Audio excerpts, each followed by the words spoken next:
Isang mapagpalang araw sa ating lahat mga kapatid. Ako muli si Adrian Bernales ng Batch 3 at ito ang aking daily devotion.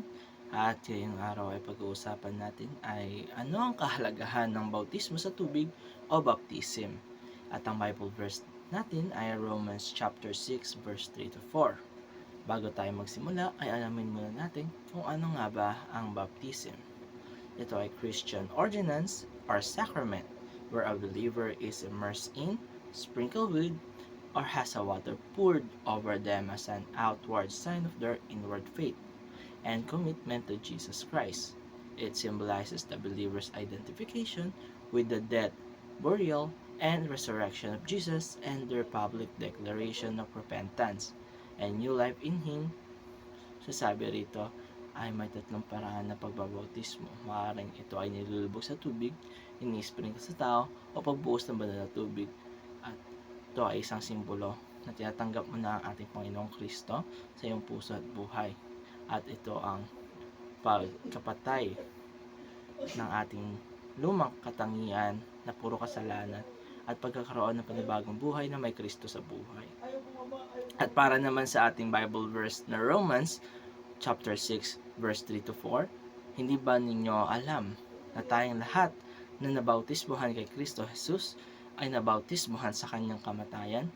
Sa makatuwid, tayo ay namatay at inilibing na kasama niya sa pamamagitan ng bautismo, upang kung paanong binuhay muli si Kristo sa pamamagitan ng dakilang kapangyarihan ng Ama, tayo rin ay magkakaroon ng panibagong buhay. Sinasabi rito ng bautismo ay isang paraan upang magkaroon tayo ng connection kay Kristo spiritually. At ang resulta nito ay pagkakaroon ng panibagong buhay na mayroon Kristo sa ating mga puso. At ang ating dating katauhan ay wala na o inilibing na. Tayo ay mga bagong nilalang na may kinikilalang Kristo sa ating buhay. At para sa ating unang teaching ay baptism is an outward sign of inward faith.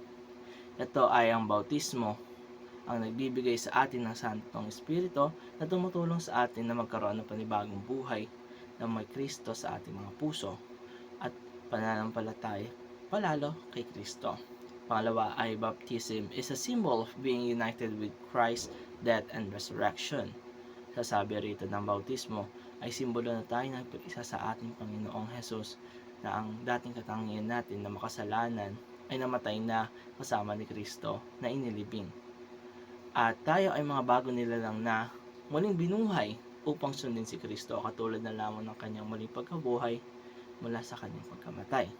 Pangatlo ay baptism is a public proclamation of being a followers of Christ. Sinasabi rito na ang bautismo ay isang publikong deklarasyon na ikaw ay isang tagasunod ni Kristo at ang pagmamalaki natin na tayo ay isang anak ng ating Panginoon at sumusunod sa ating Kristo.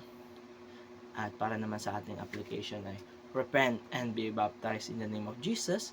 Tayo po ay magsisi o humingi ng tawad sa mga ating mga kasalanan sa ating Panginoon at magpabautismo upang ang ating mga kasalanan o dating katauhan ay mamatay na kasama ng pagkamatay ni Kristo at mailibing. At tayo ay muling babangon ng may Kristo sa ating buhay at kanyang magiging tagasunod. Pangalawa ay identify with Jesus without being ashamed. Sinasabi rito ay huwag tayong mahihiya na tayo ay maging tagasunod ni Kristo. Mangyayari na lamang na ating itong ipagmalaki o mas ipagpaalam pa sa maraming tao na tayo tagasunod ni Kristo at na mamuhay sa imahe ni Kristo. Panghuli, I proclaim Jesus and be proud of Him in public. Gaya na lamang ng aking sinabi kanina, dapat tayo ay maging proud na tayo ay binago ng ating Panginoon at tayo ay tagasunod na ni Kristo at ang ating mga kasalanan na katangian noon ay patay na sa pamamagitan ng bautismo at tayo ay muling isinilang ang mga bagong creation na may kinikilalang Kristo sa buhay.